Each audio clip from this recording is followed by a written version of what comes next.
अस्सलाम वालेकुम student, welcome to my YouTube channel Study Tube Educational two. अच्छा जी बच्चों, आज हमने अहम अबारात की तशरीह पढ़नी है सर सैयद अहमद ख़ान के अदाद व खलाइस के चैप्टर की। ठीक है जी। पिछली वीडियो में हमने जी उनकी अल्फाज मानी, तारुफ़ और मशक और ख़ुलासा उनका पढ़ लिया हुआ था। इस वीडियो में आज हमने उनकी अहम अबारात की तशरीह डिस्कस करनी है। सबसे पहले जो अबारत है ये जी अबारत आपका जो पहला पैरा है वहाँ से ली गई है। ठीक है जी। दोस्तों और मेहमान से उनका दस्तरखान बहुत कम खाली होता था। ठीक है जी। ये जी पहली अबारत है।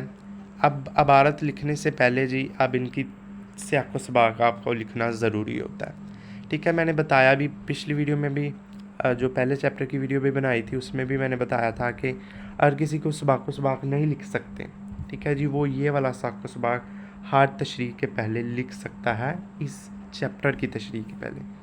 ठीक है, पढ़ लेते हैं। तशरीह तुलब इक़्तबास उर्दू की दरसी किताब के सबक से लिया गया, जो मुसन्नफ़ की मशहूर ज़माना किताब हयात जवेद से मुंतखब किया गया। मुसन्नफ़ सबक में सर सैयद के अदाद व खलास पर खूबसूरती तबसरा करते हैं और इनकी ज़िंदगी के चंद गोशों को हमारे सामने लाते हैं। मुसन्निफ़ बताते हैं कि सर सैयद को मुताला की इब्तदा से ही आदत थी। उन्होंने अपने मशहूर ज़माना तसनीफ़ ख़ताबात अहमद डेरा बर्स में लिखी थी। सर सैयद बच्चों और बूढ़ों लड़कों के साथ हमेशा मुस्करा कर मिलते। सर सैयद की आदत में हमेशा अपने ख़ानदान की मोहब्बत, वतन की मोहब्बत और दोस्तों की मोहब्बत का जज्बा रहता था। दुश्मनों को माफ़ कर देते, दोस्तों को नवाजा सर सैयद के अच्छे कामों में थे एक काम था। ठीक है जी। अपने काम को दिल लगी से करते और दूसरों का हौसला बढ़ाते सर सैयद के ख़ास उसाफ थे। ठीक है जी। अब आपने जी ये सियाक़ व सबाक़ अगर जिसको नहीं आता तो वो लिख सकता है, अगर आपको आता है तो वो अपने से बना के ये वाला जो लिखा हुआ है यहाँ भी देख सकते हैं। अगर आपको नहीं सियाक़ व सबाक़ लिखना आता तो आप वो एक पैरा याद कर लें, इस चैप्टर के हर तशरीह के पहले आप वो सियाक़ व सबाक़ मेंशन कर सकते हैं, कोई परेशानी की बात नहीं। आप तशरीह आपकी क्या होनी चाहिए कि इक़्तबास के 2 गुना 3 गुना तशरीह होनी चाहिए, यानी आधे पेज का इक़्तबास है ना तो 1.5 पेज की उसकी तशरीह होनी चाहिए। ठीक है जी। तो तशरीह में लाजमी तो नहीं होता, पर आप कोई फरमान लिख सकते हैं, कोई आयत का तर्जमा लिख सकते हैं, कोई जी क्या नाम है कलाम लिख सकते हैं, तो ये आपकी मर्ज़ी होती है। तो आप ये तशरीह देख लें। पढ़ूँगा मैं तशरीह तो बहुत लंबी वीडियो हो जाएगी, तो आप ये देखते जाएँ तशरीह। ठीक है जी। ये अबारत नंबर 2 है, छोटी सी इबारत है। इसका सियाक़ व सबाक़ जो पहले पढ़ा वो लिख लें या ये वाला ये लिख सकते हैं, आप मर्ज़ी है आपकी। ठीक है जी। उसके बाद तशरीह इसकी देख लें। ठीक है जी। तशरीह उसके बाद अबारत नंबर 3 है। ठीक है जी। अबारत नंबर 3 ये थोड़ी सी बड़ी इबारत है, इसकी तशरीह भी बड़ी होनी चाहिए। ठीक है जी।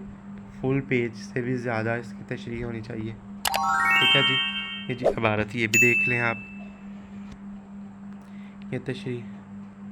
उसके बाद अबारत नंबर 4 ज़्यादा फुल पेज से भी 1/2 यानी 1.5 पेज की होनी चाहिए जी इसकी तशरीह। ठीक है जी। उसके बाद इसका सियाक़ व सबाक़ इसकी तशरीह। उसके बाद अबारत नंबर 5 आ जाती है।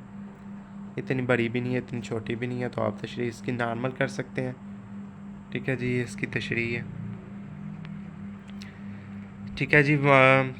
एक कौल है, वतन की मोहब्बत ही सबसे बड़ी इबादत है। ठीक है जी। एक कौल है कि वतन की मोहब्बत ही सबसे बड़ी इबादत है। आप ये हर पैरे में मेंशन कर सकते हैं। ठीक है जी। वतन की मोहब्बत ही सबसे बड़ी इबादत है। ये जी इबारत नंबर 6 आ जाती है हमारे पास। ठीक है जी। इबारत नंबर 6 का सियाक़ व सबाक़ उसकी तशरीह। इबारत नंबर 7 ये अहम इबारात हैं। ठीक है जी। इनमें से भी आप कर सकते हैं, ये अहम है तशरीह। ठीक है जी। उसके बाद इबारत नंबर 9 आ जाती है। ठीक है जी। इबारत नंबर 9।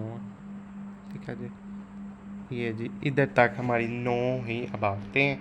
तो जी मुझे उम्मीद है कि आपको ये वीडियो बहुत अच्छी लगी होगी। मैंने तशरीह इतनी लंबी क्यों नहीं की, क्योंकि क्या नाम है, मैं अगर तशरीह पढ़ता तो बहुत ज़्यादा लंबी वीडियो हो जाती, तो लंबी वीडियो तो हमने करनी नहीं होती, शॉर्ट वीडियो बनानी होती है। आपको बस मकसद हमारा यही होता है कि आपको थोड़ी सी रहनुमाई मिल जाए हमारे से। ठीक है जी। तो इस वीडियो में इतना ही, अगली वीडियो में मिलते हैं। अल्लाह।